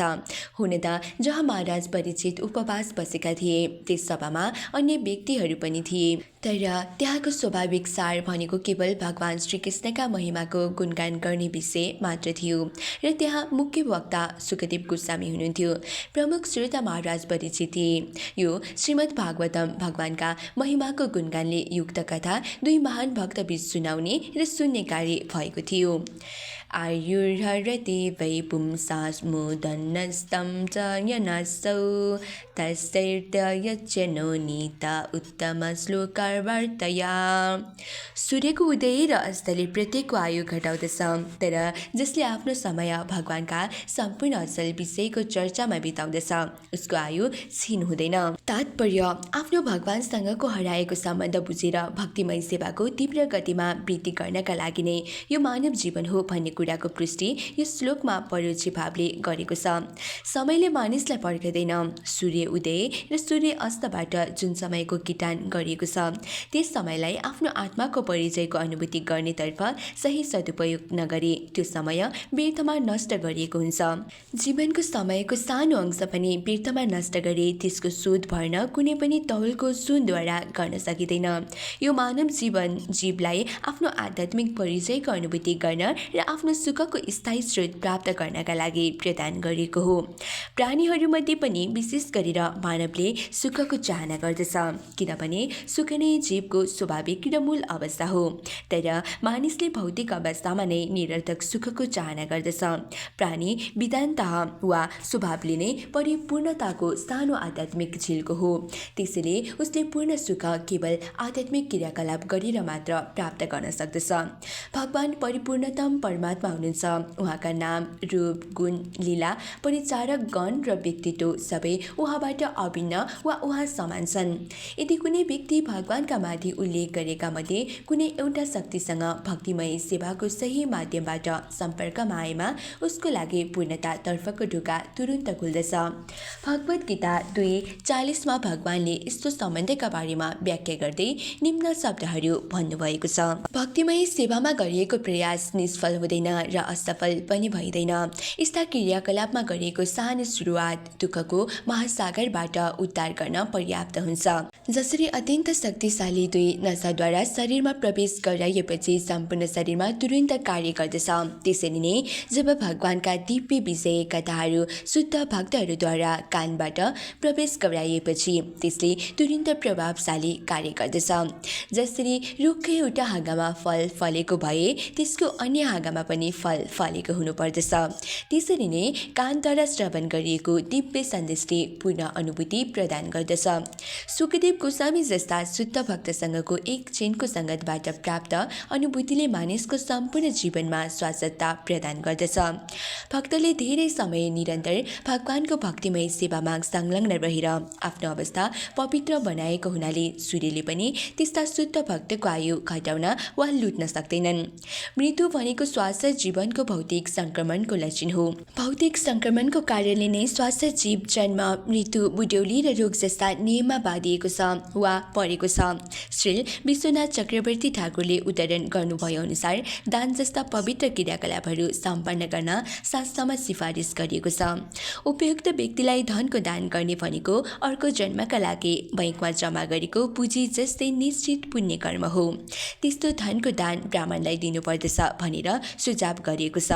यदि यस्तो धन ब्राह्मण गुण नभएको अब्राह्मणलाई दान गरेमा अर्को जन्ममा सोही धन दान दिनेलाई नै फिर्ता हुन्छ। यदि यस्तो दान अर्धशिक्षित ब्राह्मणलाई दिएमा अर्को जन्ममा सो धनको दोब्बर धन फिर्ता हुन्छ। यदि धन विद्वान पूर्ण गुणले युक्त ब्राह्मणलाई दिएमा सो धन अर्को जन्ममा लाख गुणा फिर्ता हुन्छ। यदि धन वेद प्राज्ञ जसले वेदको मार्गलाई तथापूर्वक जानेको छ उसलाई दान दिएमा अर्को जन्ममा सो धन असीमित रूपमा फिर्ता हुन्छ। भगवत गीतामा भनिएअनुसार वैदश्च सर्वरहमवे वेदः। वैदिक ज्ञानको अन्तिम परम लक्ष्य भनेको भगवान श्रीकृष्णको अनुभूति गर्नु हो। धन दान गरेमा त्यसको अनुपात अनुसार अर्को जन्ममा फिर्ता हुने निश्चित छ। त्यसरी नै यदि केही क्षण मात्र भए पनि भगवानका शुद्ध भक्तको सङ्गत गर्दै भगवानका दिव्य सन्देशको श्रवण कीर्तन गर्न सकेमा स्वास्थ्य जीवन प्राप्त गरेर दिव्य धाम प्राप्त गर्ने सुनिश्चित छ। मध्यम गोता पुनर्जन्म नबितते। अर्को शब्दमा भन्दा भगवानका भक्तले स्वास्थ्य जीवन प्राप्त गर्ने निश्चित नै छ। भक्तको यस जीवनमा भएको बुढ्यौली र रोग स्वास्थ्य जीवन प्राप्त गर्नका लागि प्रोत्साहन हो। तर वह किं न जीवन्ति भ्रष्टाः किं न सुसन्तु त न खान्दति न मेहन्ति किं ग्रामे पशवो परे। के रुख बाँच्दैन, सार्केको खलातीले सास फेर्दैन, हाम्रो चारैतिर के पशुले खाँदैन र वीर्य स्खलन गर्दैन। तात्पर्य: आधुनिक समयका भौतिकतावादी मानिसहरूले तर्क गर्दै भन्दछन् यो जीवन वा यसको कुनै अंश आध्यात्मिक विद्या वा धर्मशास्त्रका विषयमा चर्चा गर्न वा छलफल गर्नका लागि होइन। यो जीवनको धेरै जसो समय खान, पिउन, सम्भोग गर्न र जीवन रमाइलो बनाउँदै त्यसबाट आनन्द लिनका लागि हो। आधुनिक युगका मानिस भौतिक विज्ञानमा प्रगति गर्दै सधैँका लागि बाँच्न चाहन्छन्। यहाँ जीवनको आयु वृद्धि गर्ने विभिन्न प्रकारका मूर्खताले युक्त सिद्धान्त पनि छन्। तर श्रीमद् भागवतमले यो मानव जीवन तथाकथित आर्थिक उन्नति, भौतिकतावादी विज्ञानको प्रगति गर्दै खाने, पिउने र रमाइलो गर्ने जस्ता सुखवाद सम्बन्धी दर्शनको लागि होइन भनेर दृढतापूर्वक पुष्टि गर्दछ। यो जीवन एकमात्र तपस्या गरेर आफ्नो अवस्था शुद्ध पवित्र गर्नका लागि हो, जसले गर्दा यो मानव जीवनको समाप्तिपछि स्वास्थ्य जीवनमा प्रवेश गर्नका लागि हो। भौतिकतावादीहरू केवल आफ्नो जीवनको अवधि मात्र बढाउन चाहन्छन्, किनभने उनीहरूलाई अर्को जीवनका बारेमा जानकारी नै छैन। तिनीहरू यस जीवनमा नै सर्वाधिक सुखको चाहना गर्दछन्, किनभने तिनीहरूलाई मृत्यु पश्चात अर्को जीवन हुन्छ भन्ने निश्चितता नै छैन। आधुनिक मानव समाजमा विद्यमान अज्ञानको कारणले गर्दा जीवको स्वास्थ्य जीवन र भौतिक संसारको आवरणको परिवर्तनको विषयले उत्पात नै मचाएको छ। त्यसको परिणामस्वरूप आधुनिक मानिसका विभिन्न योजनाहरूमा समस्याहरू वृद्धि भइरहन्छ। समाजका समस्याहरू समाधान गर्ने अवधि 100 वर्षसम्म बढाउन सके पनि मानव सभ्यताको आवश्यकता अनुसार विकास हुन्छ भन्ने निश्चित छैन। केही रुखहरू लाखौँ वर्ष बाँच्दछन् भनेर श्रीमद् भागवतमा उल्लेख गरिएको छ। वृन्दावनको इमलीतला भन्ने स्थानमा रहेको अमिलोको रुख भगवान श्रीकृष्णको समयदेखि अहिलेसम्म जीवित रहेको छ भनिन्छ। कलकत्तामा एउटा वनस्पति उद्यानमा रहेको बरको रुख 500 वर्षभन्दा पुरानो हो भनिन्छ। त्यसरी नै संसारभरि यस्ता धेरै रुखहरू छन्। स्वामी शङ्कराचार्यले 32 वर्ष र भगवान चैतन्य 48 वर्ष मात्र जीवित रहनुभयो। त्यसको अर्थ के यस्तो दीर्घ जीवन अवधि भएका रुखहरू शङ्कराचार्य र चैतन्य महाप्रभुभन्दा महत्त्वपूर्ण भएर? आध्यात्मिक मूल्य बिनाको दीर्घ जीवन त्यति महत्त्वपूर्ण हुँदैन। रुखले श्वास फेर्दैन, त्यसमा जीवन छ र भन्ने शङ्का गर्न सकिएला। तर आधुनिक वैज्ञानिक बुझले बोट बिरुवामा पनि जीवन हुन्छ भनेर प्रमाणित गरिसकेका छन्। त्यसैले श्वास प्रश्वास मात्र जीवनको लक्षण वा चिन्ह होइन। श्रीमद् भागवतममा भनेको छ, सार्केको खलातीले ठुलो स्वरले श्वास लिने छोड्ने गर्दछ, तर त्यसको अर्थ त्यसमा जीवन छ भन्ने होइन। रुखको जीवन र मानिसको जीवनमा तुलना गर्नु हुँदैन, किनभने रुखले स्वादिष्ट आहार लिएर जीवनको आनन्द लिन सक्दैन र सम्भोग गरेर पनि आनन्द लिन सक्दैन भनेर भौतिकतावादीले तर्क गर्दछन्। यसको प्रत्युत्तर दिँदै श्रीमद् भागवतमा सोधिएको छ कि एउटै गाउँमा निवास गर्ने अन्य पशु जस्तै कुकुर र सुँगुर पनि खाने र सम्भोग गर्ने गर्दैनन् र? श्रीमद् भागवतमा विशेष गरेर अन्य पशु भनेर जुन उच्चारण वा सम्बोधन गरिएको छ त्यो त्यस्ता व्यक्तिका लागि हो जो केवल पशुभन्दा उच्च स्तरको जीवन, जहाँ खाने, श्वास फेर्ने र सम्भोग गर्ने जस्ता क्रिया जुन पशुमा पनि छन् त्यसको कार्यान्वयनको योजना बनाउँदछन्। तिनीहरू मानवको रूपमा पशु नै हुन्। यस्तो देखावटी पशुको समाजले कहिले पनि मानवको हित गर्न सक्दैन, किनभने एउटा पशुले अर्को पशुलाई हानि अवश्य गर्दछ, तर राम्रो कार्य बिरलै गर्ने गर्दछ। सुविद्पराहुष्टखरैः संस्तुतः पुरुषः पशुः न एत्कर्णपतु पेतु जातु नाम गदाग्रजः। जुन मानिस कुकुर, सुँगुर, ऊँट र गधा जस्तै छ उसले मात्रै सबै पाप वा दुष्ट कर्मबाट उद्धार गर्ने भगवान श्रीकृष्णका दिव्य लीलाको कहिले पनि श्रवण नगर्ने व्यक्तिको प्रशंसा गर्दछ। तात्पर्य: सामान्य जनसमुदायलाई जबसम्म उच्च स्तरको आध्यात्मिक जीवनको शिक्षा विधिपूर्वक दिइँदैन तबसम्म तिनीहरू पशुभन्दा असल हुँदैनन्। यो श्लोकमा त्यस्ता व्यक्तिलाई कुकुर, सुँगुर, ऊँट र गधाको श्रेणीमा राखिएको छ। आधुनिक विश्वविद्यालयको शिक्षाले मानिसलाई कुकुरमा हुने मानसिक गुणको विशेष प्रकारको शिक्षा प्रदान गर्दछ, जसले उसलाई ठुलो स्वामीको सेवा स्वीकार गर्ने बनाउँदछ। यस्ता तथाकथित शिक्षाको अन्तपछि त्यो तथाकथित शिक्षित व्यक्ति सेवा प्राप्त गर्नका लागि आवेदन दिएर कुकुर जस्तै ढोका ढोका चढ्दछ। धेरैजसो उसलाई त्यहाँबाट भगाइन्छ वा सेवाको पद खाली छैन भनिन्छ।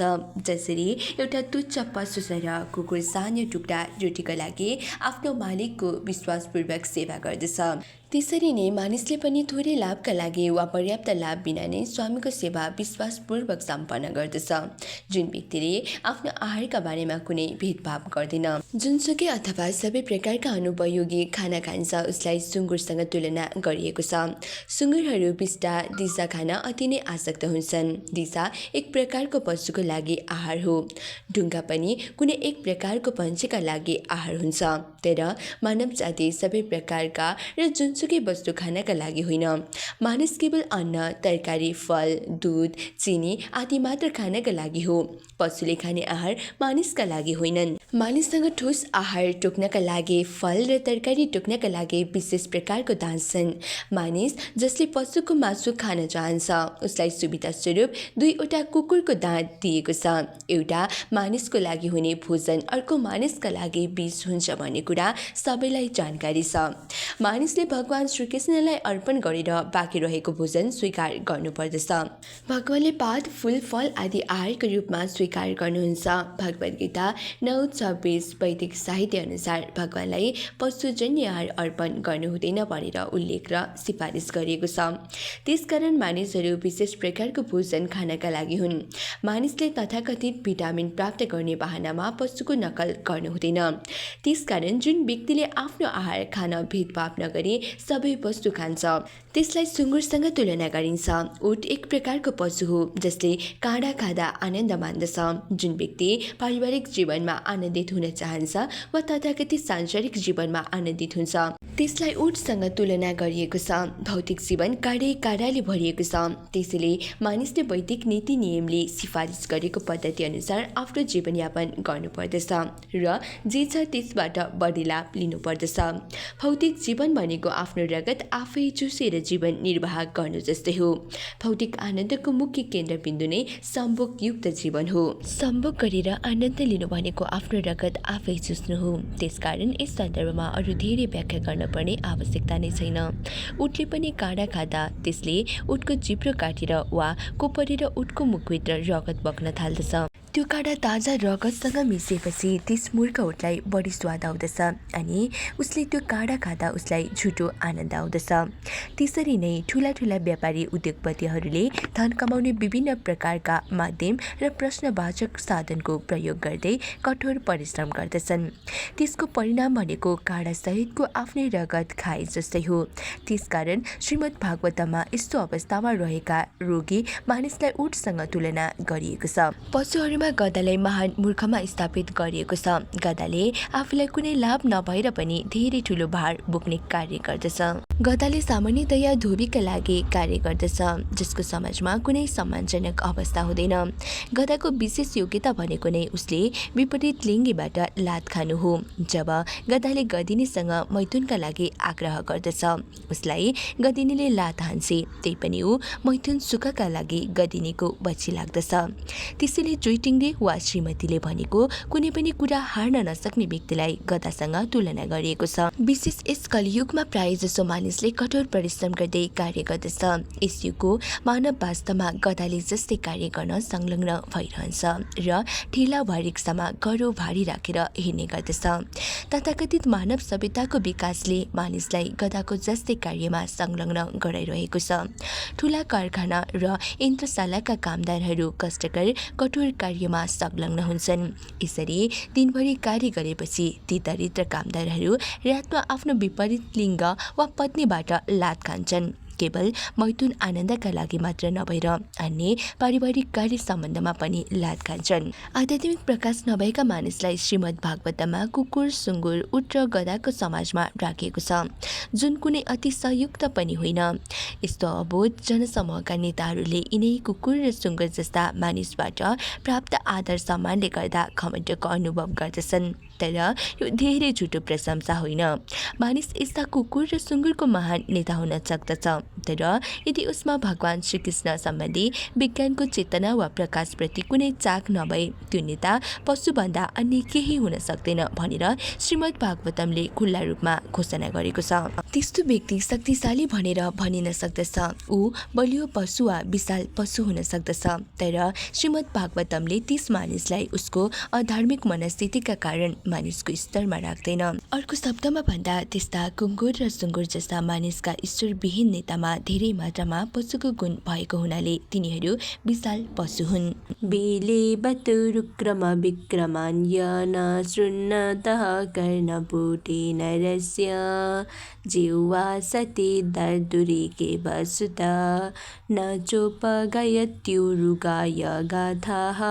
जुन व्यक्तिले भगवानका पराक्रम र अद्भुत कर्मका सन्देशको श्रवण गरेको छैन वा ठुलो स्वरले उच्चारण गरेका छैन, उसको कान सर्प लुक्ने प्वाल र उसको जिब्रो भ्यागुताको जिब्रो जस्तै हो। तात्पर्य शरीरका सम्पूर्ण अङ्ग वा अवयवबाट भगवानको भक्तिमय सेवा गर्नुपर्दछ।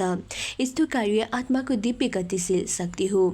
त्यसैले भक्तहरू 100% रूपले भगवानको सेवामा संलग्न हुन्छन्। जब मानिस शरीरका सम्पूर्ण इन्द्रियहरूले भगवानका सन्दर्भमा पवित्र र शुद्ध हुन्छ अनि ऊ भगवानको सेवामा संलग्न हुन्छ, उसले आफ्ना सम्पूर्ण इन्द्रियहरूको सहायताले आफूलाई भगवानको सेवामा लगाउँदछ।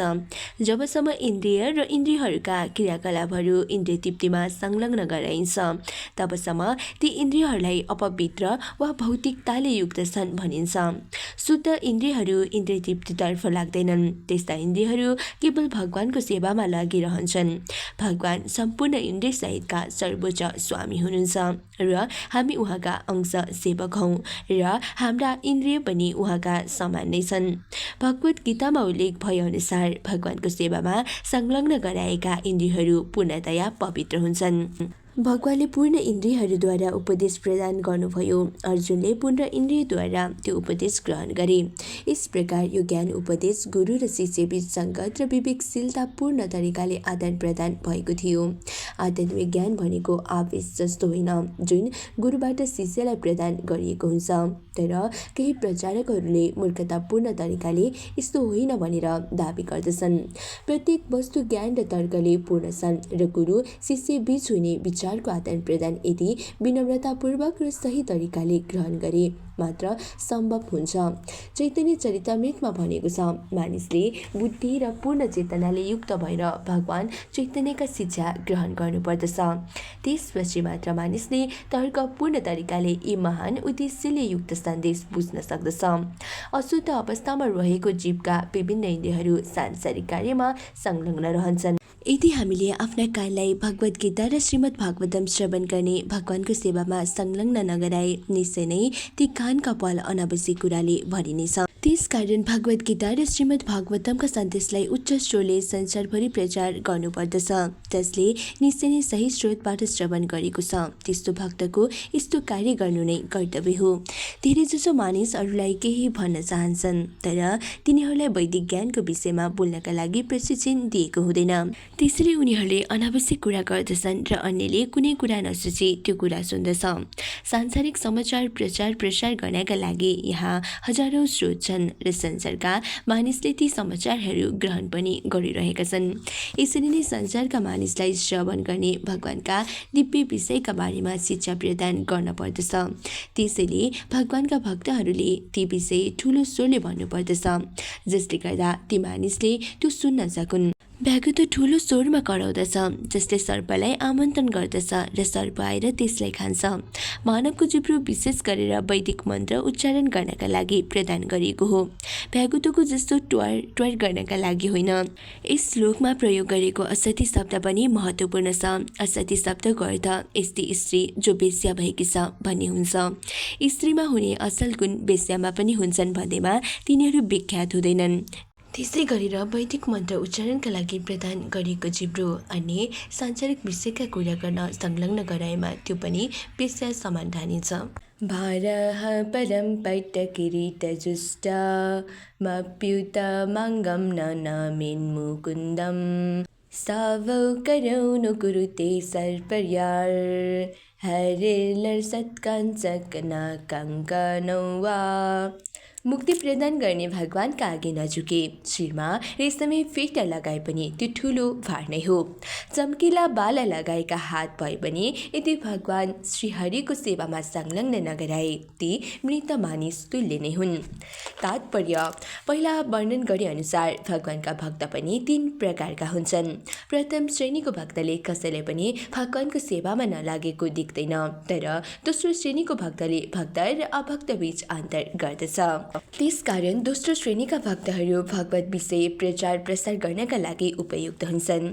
त्यसैले माथि उल्लेख श्लोकमा भनेअनुसार तिनीहरूले उच्च स्वरले भगवानका महिमाको गुणगान गर्दै प्रचार गर्नुपर्दछ। दोस्रो श्रेणीका भक्तले तेस्रो श्रेणीका भक्त वा अभक्तलाई आफ्नो शिष्य स्वीकार गर्दछन्। कहिलेकाहीँ पहिलो श्रेणीका भक्तले पनि दोस्रो श्रेणीको भक्तको स्तरमा आएर प्रचार प्रसार गर्ने कार्य गर्दछन्। सामान्य व्यक्तिहरू तेस्रो श्रेणीका भक्त बनुन् भन्ने आशा गरिन्छ र उनीहरूलाई धेरै धनी व्यक्ति भए पनि वा शिरमा श्रीपेच वा रेशमी फेटा लगाएको भए पनि मन्दिर गएर भगवानका अर्चा विग्रह अघि झुकेर दण्डवत प्रणाम गर्न सुझाव दिइन्छ। भगवान सबैका भगवान वा स्वामी हुनुहुन्छ, त्यो महान राजा सम्राट नै किन नहोस्। सांसारिक व्यक्तिका दृष्टिमा प्रतिष्ठित मानिने व्यक्तिहरूले पनि भगवान श्रीकृष्णको मन्दिर नियमित गएर अर्चा विग्रहको अघि दण्डवत प्रणाम गर्नुपर्दछ। मन्दिरमा स्थित पूजनीय स्वरूपमा रहनुभएका भगवानलाई ढुङ्गा वा काठले बनेको मूर्ति भन्ने ठान्नु हुँदैन, किनभने भगवान अर्चा विग्रहका अवतारमा उपस्थित भएर पतित आत्माहरूलाई कृपा गर्नुहुन्छ। पहिला नै उल्लेख गरे अनुसार श्रवण क्रियाद्वारा मन्दिरमा भगवानको उपस्थितिको अनुभूति गर्न सम्भव हुन्छ। भक्ति सेवाको नियमित कार्यमा पहिलो प्रक्रिया भनेको नै श्रवण विधि हो र यो अति महत्त्वपूर्ण पनि छ। भगवत गीता र श्रीमद् भागवत जस्ता प्रामाणिक स्रोतबाट श्रवण गर्नु सबै श्रेणीका भक्तका लागि अनिवार्य हुन्छ। जुन व्यक्तिले भौतिक पद र प्रतिष्ठाले गर्व गर्दै मन्दिरमा भगवानका अघि दण्डवत प्रणाम गर्दै र बिना वैज्ञानिक ज्ञान मन्दिरका पूजा प्रणालीको तिरस्कार गर्दछ, उसका आफ्ना तथाकथित रेशमी फेटा वा मुकुटले उसलाई भौतिक सागरमा डुबाउन सहायक हुन्छ भन्ने कुरा बुझ्न पर्दछ। डुब्न लागेका व्यक्तिको शिरमा ठुलो भार राखेमा ऊ अन्य बिना भारको व्यक्तिभन्दा छिटो पानीमा डुब्दछ। मूर्ख र अहङ्कारी व्यक्तिले भगवत विज्ञानलाई तिरस्कार र अनादर गर्दछ र उसले भगवानको कुनै अर्थ छैन भन्दछ। तर जब ऊ भगवानको नियमले समातिन्छ, उसलाई मस्तिष्कमा हुने रक्त अवरोध जस्ता रोग लाग्दछ।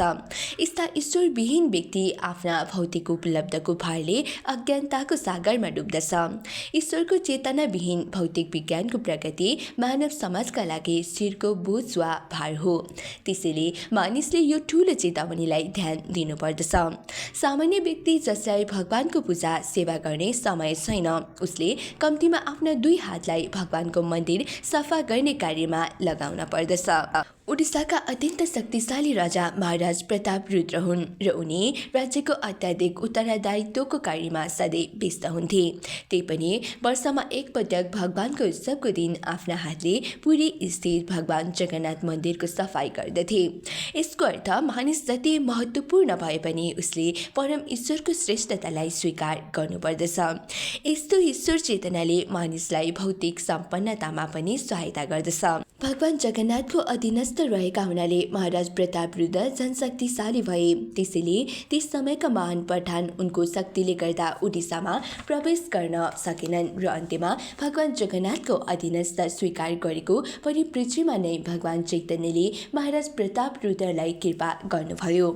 त्यसैले धनी पुरुषकी पत्नी जसका हातमा सुनका बाला छन्, उसले पनि आफूलाई भगवानको सेवामा संलग्न गराउनु पर्दछ। वर्याइते तेनयन नारायणं लिङ्गानि विष्णुर्न निरीचतोय पार्दोनिनां त्रुद्रम जन्म भाजौ चैत्रानि नानुव्रजतो हरेर्यौ। जुन आँखाले भगवान श्री विष्णुका प्रतीकात्मक प्रतिनिधि स्वरूप उहाँका नाम रूप गुण आदिको दर्शन गर्दैनन्, ती मयूरको प्वाखमा अङ्कित आँखा समान हुन्, जुन गोडा पवित्र स्थानतर्फ जाँदैनन् जहाँ भगवानको स्मरण गर्न सकिन्छ। ती युगका वेद समान मानिन्छन्। तात्पर्य, विशेष गरेर गृहस्थ भक्तहरूलाई अर्चा विग्रहको पूजाको मार्गलाई बढी जोड गरेर सिफारिस गरिएको छ। जतिसम्म सम्भव हुन्छ प्रत्येक गृहस्थले आफ्नो गुरुको आदेश अनुसार भगवान श्री विष्णुको अर्चा विग्रह वा राधाकृष्ण लक्ष्मी नारायण सीताराम स्वरूपको वा नरसिंह बराह गौर निताई मर्से कुर्म शालिग्राम शिला वा भगवान श्री विष्णुका अन्य स्वरूप त्रिविक्रम केशव अच्युत वासुदेव नारायण वा दामोदर रूपको वैष्णव तन्त्र वा पुराणहरूमा सिफारिस गरिए अनुसार स्थापना गरेर सम्पूर्ण परिवारसहित अर्चा विधिको निर्देशनलाई कडाइसँग पालना गर्दै पूर्ण सेवा गर्नुपर्दछ। 12 वर्षभन्दा माथि उमेर परिवारका सबै सदस्यहरू प्रामाणिक गुरुबाट दीक्षित हुनुपर्दछ। ती सबै सदस्य बिहान सबेरै 4 बजेदेखि राति 10 बजेसम्म भगवानका विभिन्न सेवामा मङ्गल आरती, निरञ्जन, अर्चन, पूजा, कीर्तन, श्रृङ्गार, भोग, वैकालिक, सन्ध्या आरती, पाठ, रात्रि भोग र शयन आरतीमा संलग्न हुनुपर्दछ।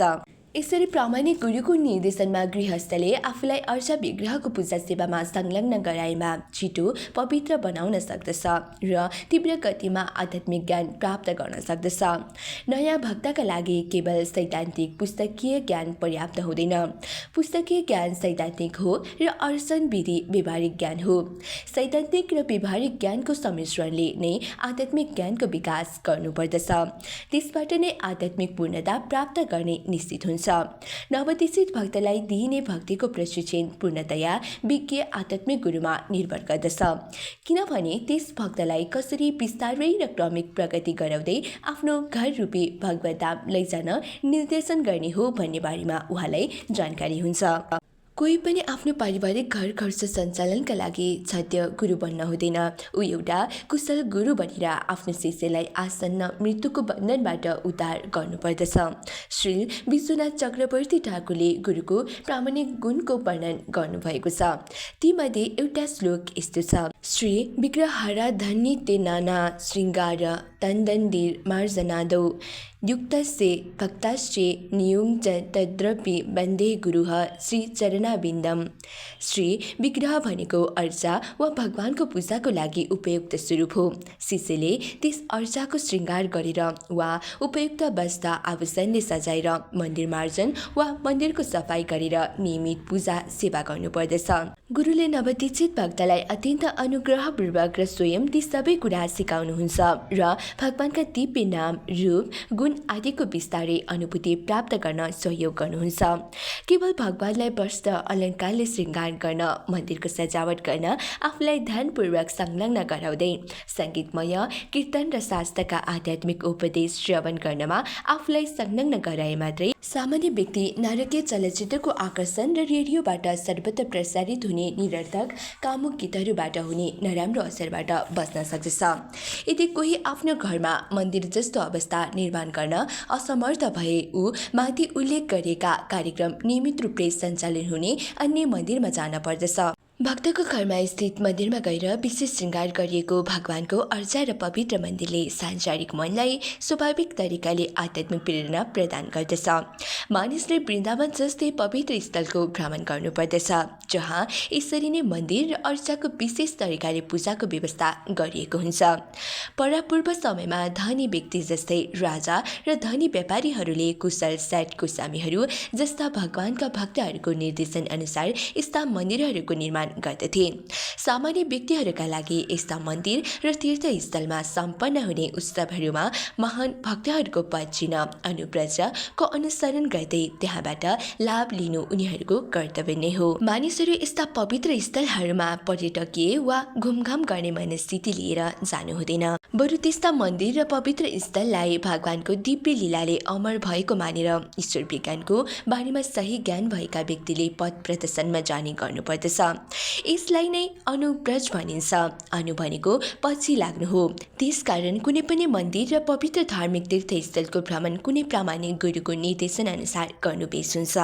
जसले यो विधि अनुसार यात्रा गर्दैन त्यो व्यक्ति भगवानले जड हुन श्राप दिनुभएको जड वृक्ष समान नै हुन्छ। मानिसको यात्रा गर्ने प्रवृत्ति कुनै स्थानको केवल पर्यटकीय यात्रा गर्ने यात्रा मात्र भएको छ। यस्तो यात्रा गर्ने प्रवृत्तिको सही उपयोग महान आचार्यहरूद्वारा स्थापित तीर्थस्थलमा गएर परिपूर्ण गर्न सकिन्छ। तर धन कमाउन इच्छुक व्यक्तिका नास्तिक प्रचारबाट भ्रमित हुनु हुँदैन, किनभने उनीहरूलाई आध्यात्मिक विषयको कुनै ज्ञान नै हुँदैन। जीवन च वो भगवताङ्ग्रे रेणुं न जातु मृत्यु भिलवेत यस्तु श्री विष्णु पदा मनुजस्तु लस्याः सुसज्जयो यस्तु न वेद गन्धम्। जुन व्यक्तिले भगवानका शुद्ध भक्तका चरणको धुलो आफ्नो शिरमा धारण गरेको छैन, ऊ निश्चय नै शव वा मृत शरीर हो। साथै जुन व्यक्तिले भगवानका चरण कमलमा अर्पण गरिएको तुलसी पत्रको सुगन्धका अनुभूति गरेको छैन, त्यो व्यक्ति सास फेरि पनि मृत नै हो। तात्पर्य श्री विश्वनाथ चक्रवर्ती ठाकुरका अनुसार सास फेर्ने शव प्रेत हुन्छ। जब मानिस मर्दछ त्यसलाई मृत शरीर भनिन्छ, तर जब ऊ पुनः हाम्रो दृष्टिले देख्न नसकिने गरी सूक्ष्म रूपमा प्रकट हुन्छ र कार्य गर्दछ, त्यस मृत शरीरलाई प्रेत भनिन्छ। प्रेत सधैँ नै अति खराब नराम्रो तत्त्व हुन्छ जसले अरूलाई डर लाग्ने अवस्था उत्पन्न गर्दछ। त्यसै गरेर प्रेत समान अभक्त जसले शुद्ध भक्त र मन्दिरमा भगवान श्री विष्णुको विग्रहको सम्मान गर्दैन, त्यसले सधैँ भक्तहरूमा डराउने स्थिति उत्पन्न गरिरहन्छ। त्यस्ता अपवित्र प्रेतले अर्पण गरेको कुनै पनि वस्तु भगवानले स्वीकार गर्नुहुन्न। भन्ने गरिन्छ, प्रियतमलाई प्रेत गर्नु अघि प्रियतमको कुकुरलाई प्रेम गर्नुपर्दछ। भगवानका शुद्ध भक्तको निष्ठापूर्वक सेवा गरेर नै शुद्ध भक्तिको अवस्था प्राप्त गर्न सकिन्छ। भक्तिमय सेवाको पहिलो शर्त भनेको नै शुद्ध भक्तको दास वा सेवक बन्नु हो। यो शर्तको पुष्टि यो भनाइले गर्दछ, त्यो शुद्ध भक्तको चरणको धुलो धारण गर्नु जसले अर्को शुद्ध भक्तको सेवा गरेको छ। यो नै शुद्ध शिष्य परम्परा वा भक्तिमय परम्परा हो। महाराज रहुगणले जब परम सन्त जड भरतलाई उनले परमहंसको मुक्त अवस्था कसरी प्राप्त गरे भनेर प्रश्न गर्दा उहाँले निम्न अनुसारको उत्तर दिनुभयो।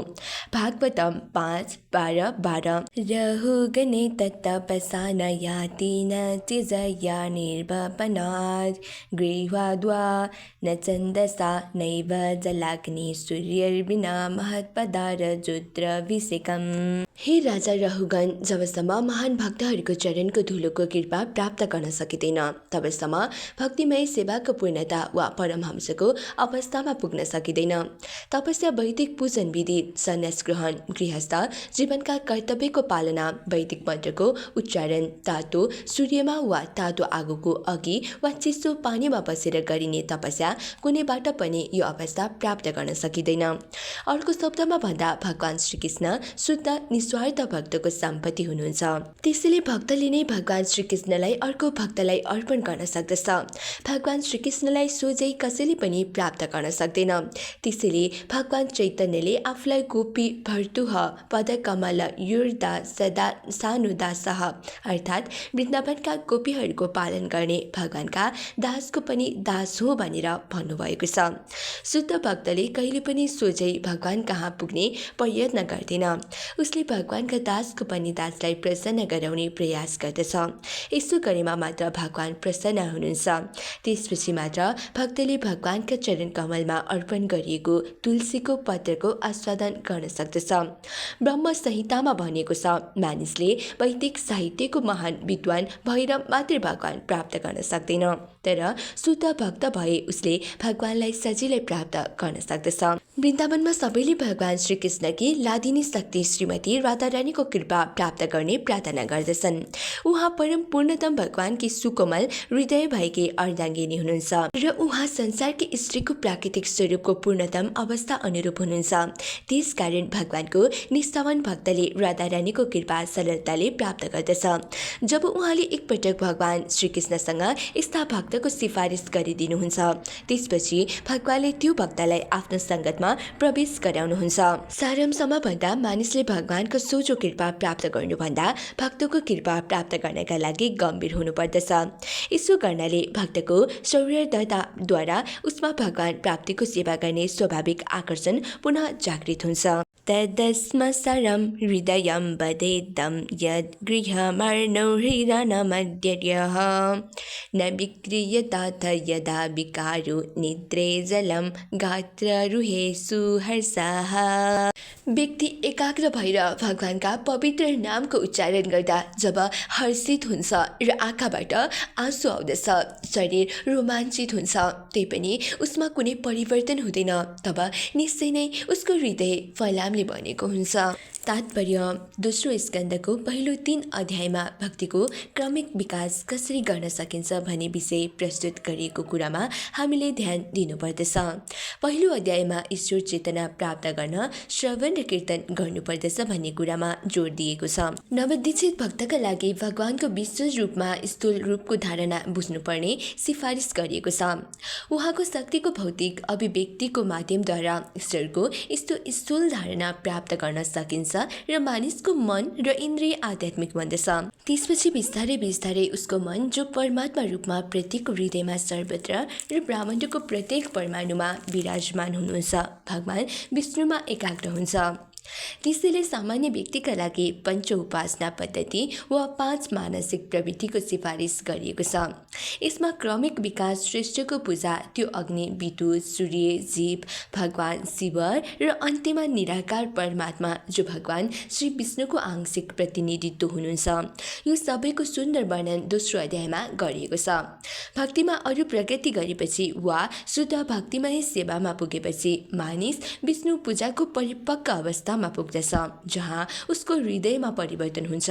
त्यस सम्बन्धमा तेस्रो अध्यायमा वर्णन गरिएको छ। आध्यात्मिक संस्कृतिको सम्पूर्ण प्रक्रियाको उद्देश्य नै जीवको हृदयमा परिवर्तन गराउनु हो। त्यसले गर्दा उसले आफूलाई परम ईश्वर, अधीनस्थ, उहाँको दास र आफ्नो उहाँसँग स्वास्थ्य सम्बन्ध छ भनेर मानोस् भन्ने हो, किनभने यो नै उसको वैधानिक अवस्था हो।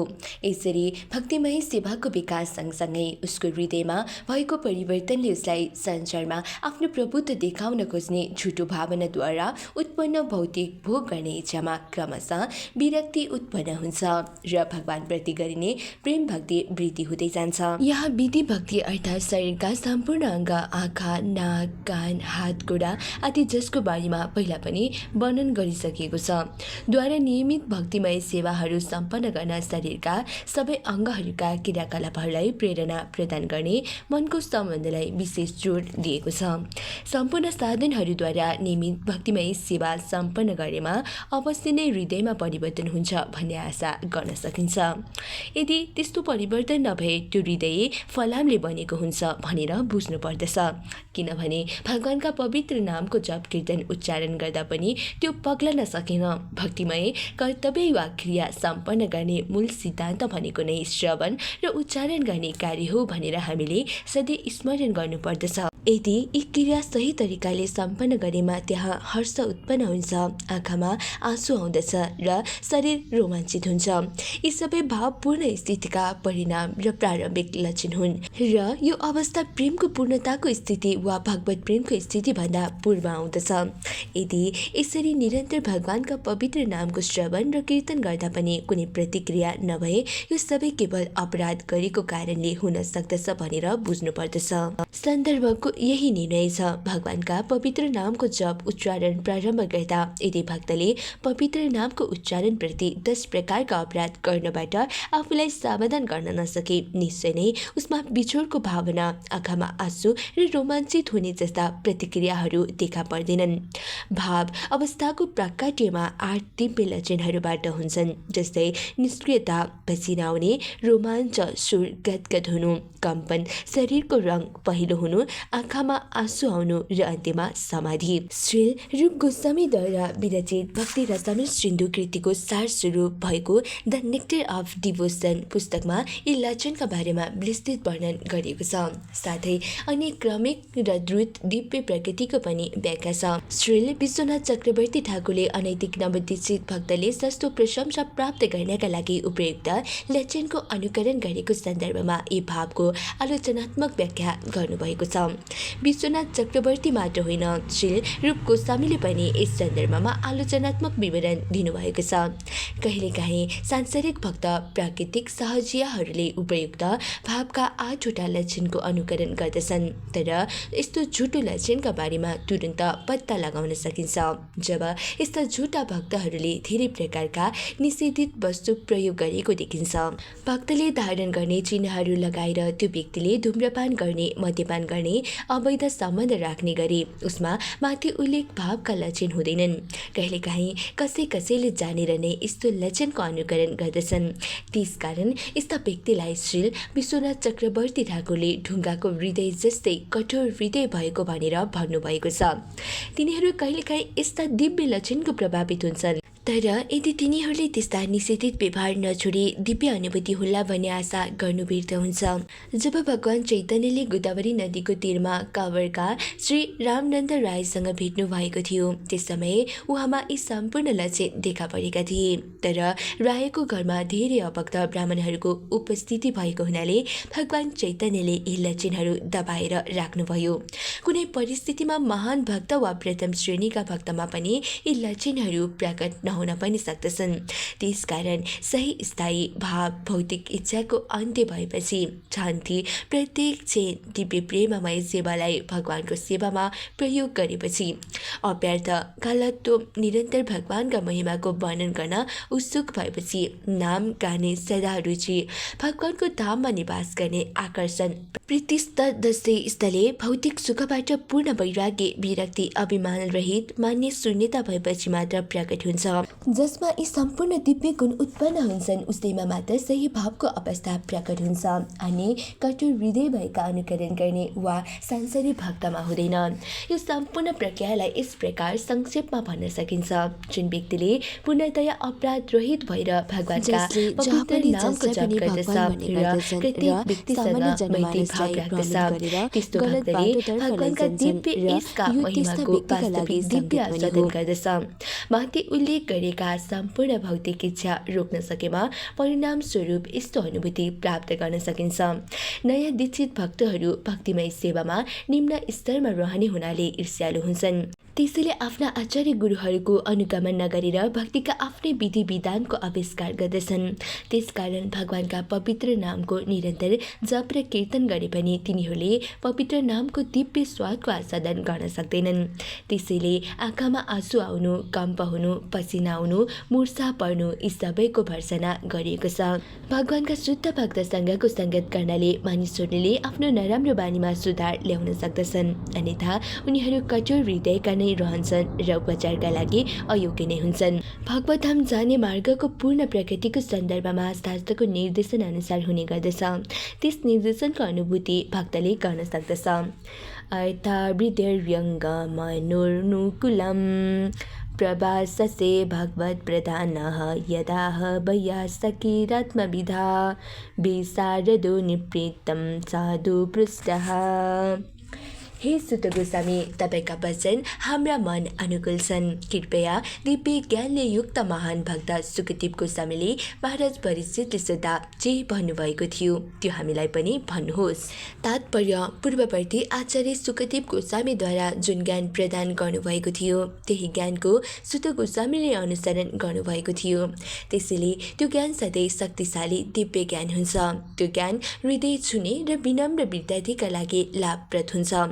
इस प्रकार श्रीमद् भागवतमको दोस्रो स्कन्द अन्तर्गत शुद्ध भक्ति हृदय परिवर्तन नामक शीर्षकको तेस्रो अध्यायको भक्ति वेदान्त तात्पर्य समाप्त भयो।